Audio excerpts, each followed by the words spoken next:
10वीं कक्षा के सभी छात्रों का मैं Shikalgar sir, secondary school and junior college Bhilawadi, तहसील पलूस, जिला सांगली से आप सभीयों का तहे दिल से स्वागत करता हूँ। आज हम पाठ 10वां बूढ़ी काकी, ये जो पूरक पठन है, इसका अध्ययन करने जा रहे हैं। छात्रों, आप अपनी किताब और नोटबुक सामने लीजिए। इसमें जो नए नए शब्द है, जिसे हम कठिन शब्द कहते हैं, इसके अर्थ मैं लिखवा कर दूंगा या बताऊंगा, आपको लिख कर लेना है। बूढ़ी काकी, इसके लेखक है प्रेमचंद। प्रेमचंद का अल्पसा परिचय हम यहाँ पर देखते हैं। प्रेमचंद जी का जन्म 1880 लम्ही, जो उत्तर प्रदेश में यहाँ पर हुआ। उनकी मृत्यु 1936 वाराणसी, उत्तर प्रदेश में। अप्रतिम कहानीकार एवं उपन्यासकार प्रेमचंद का मूल नाम धनपत राय था। बाल्यकाल से ही आपने लेखन कार्य प्रारंभ कर दिया था। आधुनिक हिंदी गद्य साहित्य में आप कहानी के पितामह कहे जाते हैं। आपकी कहानियों, उपन्यासों में शोषित किसान, मजदूर, स्त्रियों आदि की समस्याओं का विस्तृत चित्रण मिलता है। इनकी प्रमुख कृतियां मानस सरोवर भाग 1 से 8 है। जंगल की कहानियां, इसमें उपन्यास भी है, गोदान, गबन, सेवा सदन, कर्मभूमि आदि। यह जो पाठ है बूढ़ी काकी, यह पाठ उनके चुनिंदा 21 श्रेष्ठ कहानियों में से ली गई है। तो छात्रों, इस बूढ़ी काकी, इस पाठ में जो पूरक पठन है, इसमें क्या दिया है, इस गद्य के संबंध में हम अल्पसी जानकारी लेते हैं। प्रस्तुत कहानी के माध्यम से प्रेमचंद जी ने समाज में व्याप्त वादाखलीफी, वृद्धों के प्रति तिरस्कार की भावना पर जोरदार प्रहार किया है। यह कहानीकार ने बुजुर्गों के मन का मनोवैज्ञानिक विश्लेषण करते हुए उनके प्रति आदरभाव रखने हेतु प्रेरित किया है। तो देखते हैं इस पाठ बूढ़ी काकी।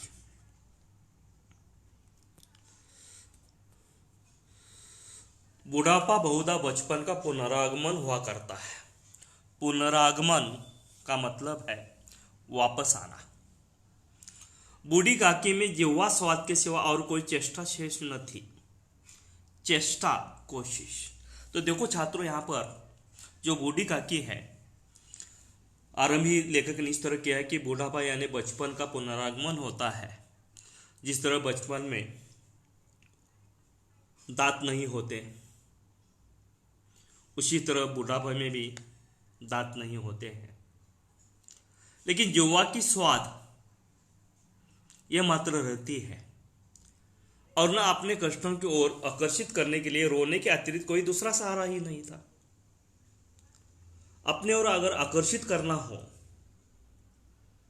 तो रोने के सिवा दूसरा कोई सहारा ही नहीं होता है, क्योंकि सभी इंद्रिय निष्क्रिय होते चले जाते हैं। समस्त इंद्रियां, नेत्र, हाथ और पैर जवाब दे चुके थे। बुढ़ापे में इस तरह नेत्र यानी आंखों की दृष्टि, हाथ पैर की शक्ति, ये जवाब दे चुके थे। एक जगह ही सोई सोई यह बूढ़ी काकी थी। पृथ्वी पर पड़ी रहती और घर वाले कोई बात उन्हीं की इच्छा के प्रतिकूल करते। और इस तरह यह बूढ़ी काकी पृथ्वी पर यानी एक जमीन पर, धरती पर वहां पर सोई रहती, और इच्छा के विरुद्ध सभी घर वाले बातें करते थे। भोजन का समय टल जाता था, उसका परिणाम पूर्ण होता, अथवा बाजार से कोई वस्तु आती और न मिलती तो ये रोने लगती थी। जब भूख लगती, भोजन का समय निकल जाता, बाजार से कोई वस्तु आती और इसे खाने नहीं मिलती, तो वह बूढ़ी काकी रोती थी। उनका रोना सिसकना साधारण रोना न था, वे गला फाड़ फाड़ कर रोती थी। बूढ़ी काकी का रोना यो साधारण सिसकना जैसा नहीं रहता था, तो वो गला फाड़ फाड़ कर रोती थी। उनके पतिदेव को स्वर्ग सिधारे कालांतर हो चुका था। स्वर्ग सिधारना, मर जाना, कालांतर होना यानी बहुत समय होना। तो बूढ़ी काकी के पति को स्वर्गवास होते हुए बहुत दिन हो चुके थे। बेटे तरुण होकर चल बसे थे। इस बूढ़ी काकी के बेटे जो थे तरुण होकर, जवान होकर मर गए थे। अब एक भतीजे के सिवाय और कोई न था। इस बूढ़ी काका के सहारा सिर्फ एक भतीजा ही था। उसी भतीजे के नाम उन्होंने अपनी सारी संपत्ति लिख दी। अब उसे संभालने वाला सिर्फ एक ही भतीजा है, इसलिए इस बूढ़ी काकी ने अपनी संपूर्ण संपत्ति, जायदाद इस भतीजे के नाम कर दी थी। लिखाते समय भतीजे ने खूब लंबे चौड़े वादे किए। जब ये संपत्ति अपने नाम करते समय इस भतीजे ने इस बूढ़ी काकी के साथ लंबे चौड़े वादे किए थे, किंतु वे सब वादे केवल कुली डेपो के दलालों के दिखाए हुए सब्ज बाग थे। सब्ज बाग, झूठे सपने। जिस तरह कुली डेपो में जो दलाल होते हैं सब्जी मंडी में, वो सिर्फ वादे करते हैं, निभाते नहीं।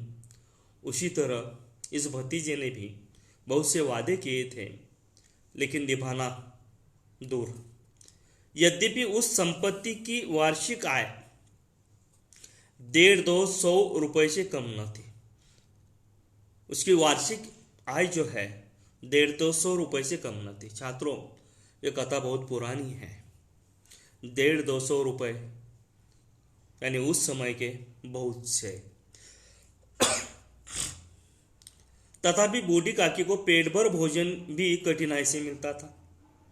इस बूढ़ी काकी की संपत्ति से इतना रुपया मिलता था, लेकिन उसे पेट भर खाना भी नहीं मिलता था। इसमें उनके भतीजे पंडित बुद्धिराम का अपराध था। जो उनका भतीजा है उसका नाम है यहाँ पर पंडित बुद्धिराम, अथवा उनकी अर्धांगिनी यानी पत्नी, पंडित बुद्धिराम की पत्नी श्रीमती रूपा, उसका नाम है रूपा। इसका निर्णय करना सहज नहीं। अब इस बूढ़ी काकी की ओर कौन नहीं देखता? उनका भतीजा पंडित बुद्धिराम या उसकी पत्नी रूपा? यह तय करना मुश्किल था। बुद्धिराम स्वभाव के सज्जन थे, किंतु उसी समय तक जबकि उनके कोष पर कोई आँच ना आए। कोष यानी धन। बुद्धिराम अतिशय सज्जन पुरुष थे। कब तक? उनकी जो संपत्ति थी, कोष था, धन था, उस पर कोई आँच ना आए, खर्च न हो, तब तक सज्जन थे। रूपा स्वभाव से तीव्र थी, तेज, पर ईश्वर से डरती थी। वह जल्लीकट्टी सुनाती थी, लेकिन ईश्वर से वह डरती थी। अतएव बूढ़ी काकी को उसकी तीव्रता उतनी न खलती थी जितनी बुद्धिराम की भलमानसता सहती थी। लेकिन यहां पर जो भलमानस बुद्धिराम था, उसकी सज्जनता मात्र खटकती थी। बुद्धिराम को कभी कभी अपने अत्याचार का खेद होता था। विचारते कि इसी संपत्ति के कारण मैं इस समय भला मानुष बना बैठा हूं। लेकिन कभी कभी बुद्धिराम को पछतावा होता था अत्याचार पर उसके, कि अब जो मैं भलमानुस हूँ तो इसी बूढ़ी काकी की संपत्ति के कारण हूँ। इस समय भला मानुष बना बैठा हूँ और उसी संपत्ति के कारण मैं भला आदमी बन बैठा हूँ। लड़कों को बूढ़ों से स्वाभाविक विद्वेष होता है और फिर जब माता पिता का यह रंग देखते तो वे बूढ़ी काकी को और सताया करते। एक स्वाभाविक होता है कि जो लड़के होते वे उनको स्वाभाविक ही बूढ़ों से चिढ़ होती है, विद्वेष होती है, शत्रुता होती है। और जिस घर में ऐसे बूढ़ों का संभाल नहीं किया जाता, उन्हें जली बूटी कटी सुनाई जाती थी, वहां तो लड़के और ही बात करते हैं।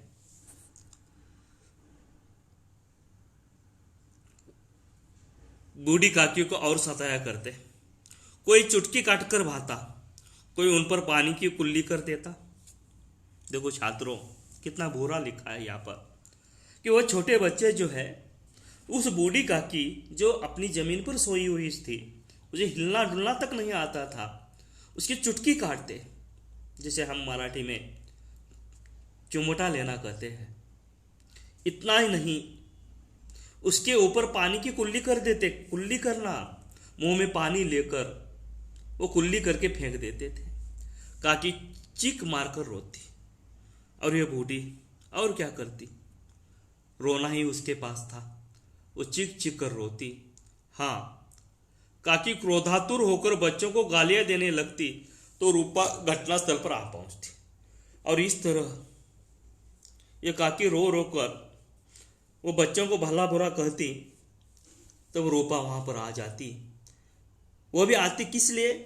इस भय से काकी अपनी जीवा कृपान का कदाचित ही प्रयोग करती थी। और यह काकी अपनी जुआ कृपान का यानी अपने मुंह से भला बुरा बच्चों को शाप न दे, इसलिए वो चली भागी आती। संपूर्ण परिवार में यदि काकी से किसी को अनुराग था तो वह बुद्धिराम की छोटी लड़की लाडली थी। और सब में इस बूढ़ी काकी से प्यार करने वाली सिर्फ यह बुद्धिराम की छोटी लड़की है, जो उसी से ही था।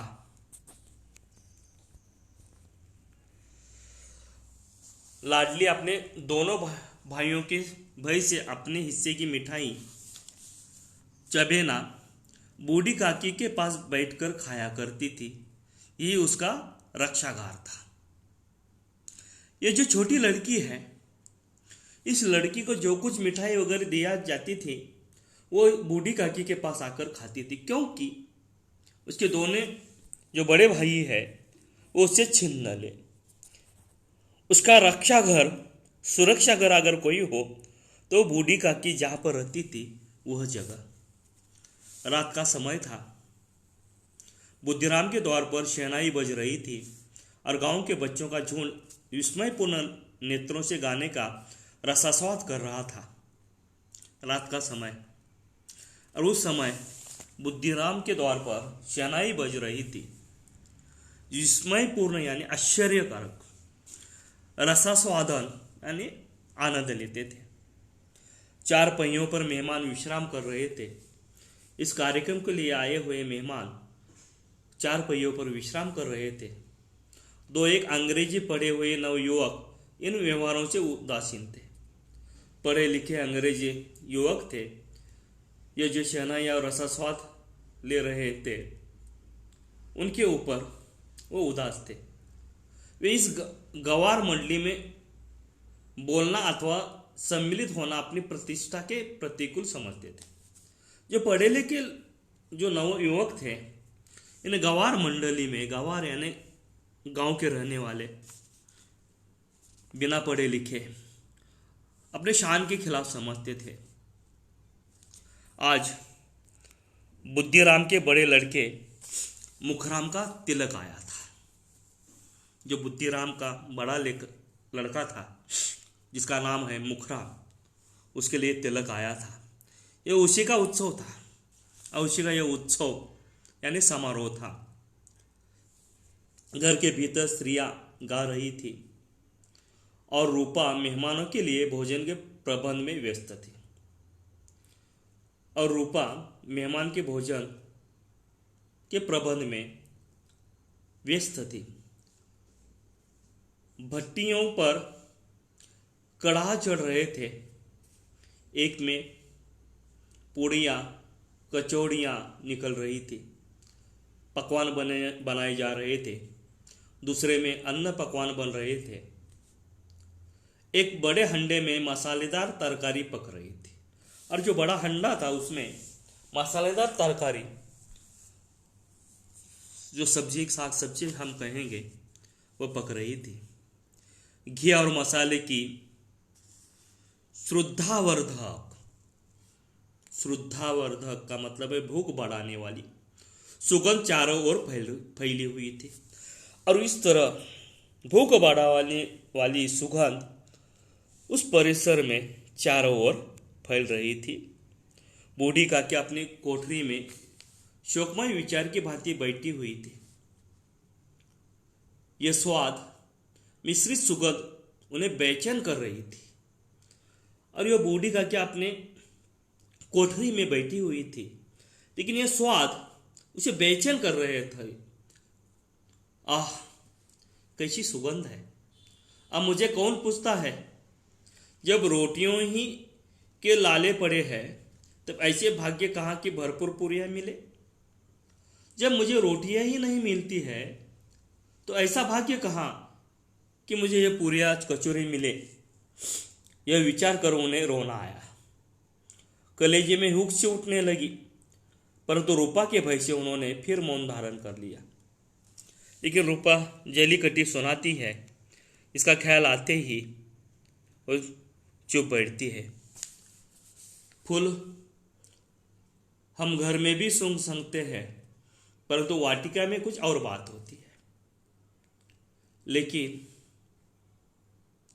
जो फूल हम घर में सूंघते हैं और बगीचे में जाकर, वाटिका ने बगीचे में जाकर जो सुगंध आती है, उसकी बात ही कुछ और होती है।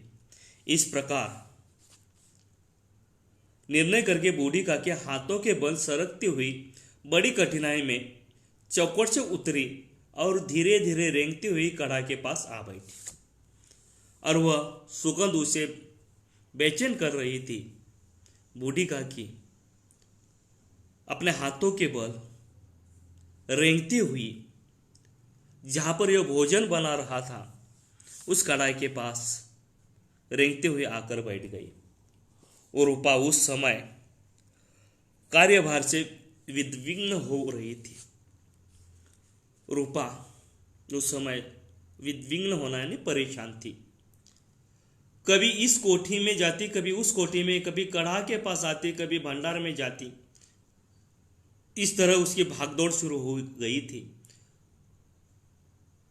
किसी ने बाहर से आकर कहा, महाराज ठंडाई मांग रहे हैं। महाराज यानी भोजन तैयार करने वाले, वो कढ़ाई के पास थे। उन्हें ठंडाई चाहिए थी। ठंडाई देने लगी। आदमी ने आकर पूछा,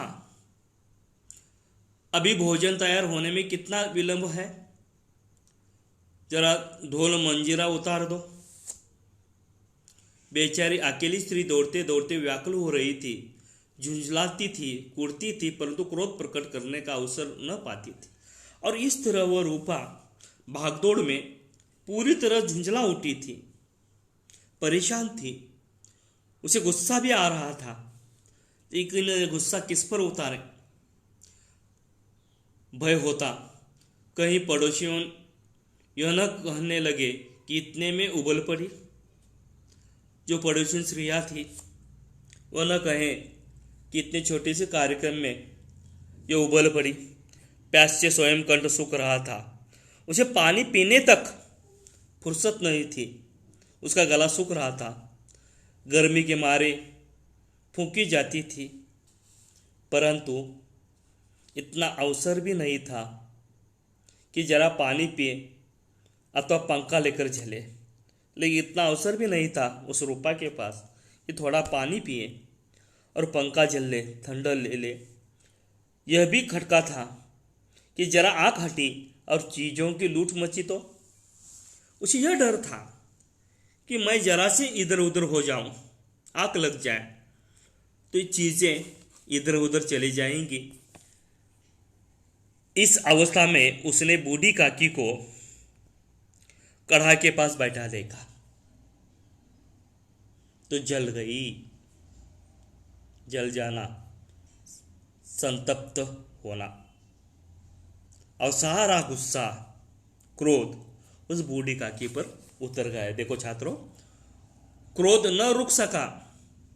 वो बूढ़ी काकी पर झपटी और उन्हें दोनों हाथों से झटक कर बोली, ऐसे पेट में आग लगे। पेट है या भाड़? कैसा पेट है ये? आग लगे, पेट है या भाड़ है, भंडार है, कोठार है? कोठरी में बैठते हुए क्या दम घुटता था? अभी मेहमानों ने नहीं खाया, भगवान को भोग नहीं लगा, तब तक धैर्य न हो सका। अभी मेहमान भी नहीं खाए हैं, भगवान को भी भोग नहीं लगाया, तब तक आपको धैर्य नहीं हुआ? आकर छाती पर सवार हो गई। इतना ठूंसती है न जाने कहाँ भस्म हो जाता है। इतना खाती हो बूढ़ी काकी, लेकिन न जाने कहाँ भस्म हो जाता है, खत्म हो जाता है।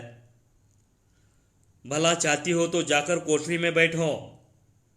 अगर आपका भला हो तो आप कोठरी में अपने घर में जाकर बैठ जाओ। जब घर के लोग खाने लगेंगे तब तुम्हें भी मिलेगा, और जब घर के लोग खाएंगे तब तुम्हें भी मिलेगा। तुम कोई देवी नहीं हो कि चाहे किसी के मुंह में पानी न जाए, परंतु तुम्हारी पूजा पली हो जाए।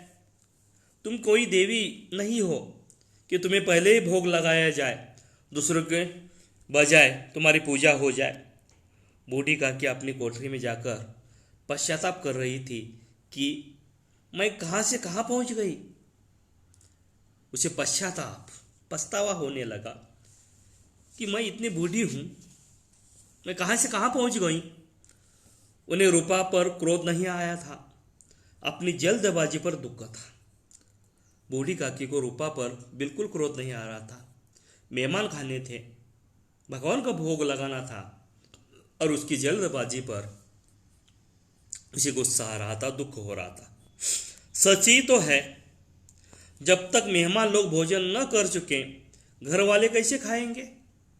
सच्ची बात है कि मेहमान आए हुए हैं, वो जब खाएंगे तभी घर वाले खाएंगे। मुझसे इतनी देर भी न रह गया, सबके सामने पानी उतर गया, और इस तरह मुझे सबके सामने अपमानित होना पड़ा। अब जब तक कोई बुलाने न आएगा नहीं जाऊंगी। और इस बूढ़ी का निश्चय किया कि जब तक मुझे कोई बुलाने नहीं आएंगे तब तक मैं नहीं जाऊंगी। मन ही मन इसी प्रकार का विचार कर वह बुलाने की प्रतीक्षा करने लगी। प्रतीक्षा करना मुहावरा है, इंतजार करना। और इस तरह मन ही मन विचार करते हुए वह बुलाने की प्रतीक्षा करने लगे, इंतजार करने लगे। उन्हें एक एक पल एक एक युग के समान मालूम होता था। इतनी सुगंध फैल गई थी कि एक एक पल उसे एक एक युग के समान हो रहा था। धीरे धीरे एक गीत गुनगुनाने लगी। उन्हें मालूम हुआ कि मुझे गाते देर हो गई, क्या इतनी देर तक लोग भोजन कर ही रहे होंगे। और इस तरह उसका मन कह रहा था कि मुझे कितना देर हो गया, इतने देर भोजन खाते होंगे मेहमान, किसी की आवाज़ नहीं सुनाई देती। अवश्य लोग खा पीकर चले गए। और वह मन ही मन सोचने लगे कि इस तरह लोग खा पीकर चले गए होंगे, मुझे कोई बुलाने नहीं आया। रूपा चिढ़ गई है, क्या जाने न बुलाए। और ये मन ही मन तसल्ली दे रही थी कि रूपा चिढ़ गई है, उसे गुस्सा आ गया है, वो मेरे ऊपर गुस्सा है, वो मुझे बुलाने नहीं आएगी। सोचती हो कि आप ही आएगी, वो कोई मेहमान तो नहीं जो उन्हें बुलाऊं। उसे क्यों बुलाऊं, वो क्या मेहमान है। बूढ़ी काकी चलने के लिए तैयार हुई। यह विश्वास कि 1 मिनट में पूरियाँ और मसालेदार तरकारियाँ सामने आएगी, और उसके मन में वो सपना बांध रही थी कि मेरे सामने अब पूरियाँ आएंगी, मसालेदार तरकारी आएगी। उनकी स्वादेंद्रियों को गुदवाने लगा। उन्होंने मन में तरह तरह के मंसूबे बांधे। पहले तरकारी से पूरियाँ खाऊंगी, और उस तरह उसने मन ही मन मंसूबे बांधना, योजनाएं करना। वो योजना करने लगी कि मैं पहले तरकारी से पूरियाँ खाऊंगी, फिर दही और शक्कर से, कचौड़ियाँ रायते के साथ मज़ेदार मालूम होंगी। चाहे कोई बुरा माने चाहे भला, मेरे ओर देखकर कोई बुरा माने या भला, मैं तो मांग मांग कर खाऊंगी। लोग यही न कहेंगे कि इन्हें विचार नहीं, लोग मुझे इतना ही कहेंगे ना, कैसी बूढ़ी खा रही है, इसी कोई विचार ही नहीं है, कहाँ करे। इतने दिन के बाद पुड़िया मिल रही है तो मुंह झूठा करके थोड़े ही उठ जाऊंगे। कितने अरसे बाद, कितने दिनों बाद स्वादिष्ट भोजन मुझे मिल रहा है, सिर्फ मुंह ही झूठा करके उठूंगी? नहीं उठूंगी। मेहमान मंडली अभी बैठी हुई थी। कोई खाकर उंगलियां चाटता था, कोई तिरछे नेत्रों से देखता था कि कोई और लोग अभी खा रहे हैं या नहीं। अब मेहमान मंडली खाने के लिए बैठी थी। किसी का खाना हो गया था, कोई उंगलियां चाट रहा था, कोई तिरछे नेत्रों से देख रहा था कि मैं ही खा रहा हूँ, क्या मेरे साथ और भी कोई खा रहे हैं। कोई इस चिंता में था कि पत्तल पर पूरियाँ छूटी जाती है, किसी तरह उन्हें भीतर रख लेता, और जो झूठन रह जाता है वो किस तरह मैं छुपाऊं, इस चिंता में था। कोई दही खाकर जीभ चटकारता था, परंतु तो दूसरा दोना मांगते संकोच करता था। कोई दही खाकर चटकारता था, लेकिन उसे और एक दोना चाहिए था दही का, लेकिन उसके मन में संकोच आता, लज्जा आती कि इतने में बूढ़ी काकी रेंगते हुए उनके बीच में जा पहुंची। इतने में यह बूढ़ी काकी अपने कोठरी से रेंगते हुए, जमीन से घिसटते हुए धीरे धीरे वहां मेहमाने के पास आ पहुंची। कई आदमी चौंक उठ खड़े हुए। ये बूढ़ी को देखते हुए कई आदमी चौंक खड़े हुए, पुकारने लगे, अरे ये बूढ़िया कौन है, ये कहां से आ गई, देखो किसी को छू न दे। और इस तरह मेहमान चिल्लाने लगे, ये देखो ये बूढ़िया कौन है, कहां से आए, ये किसी को छू न दे। छात्रों, हम यहाँ पर रुकेंगे, देखेंगे आगे कि बूढ़ी काकी को स्वादिष्ट भोजन मिलता है या नहीं, क्या और कुछ बवाल होता है, देखेंगे आगे के बाद में। तो छात्रों, आप अपना और अपने परिवार का ख्याल रखिए। धन्यवाद।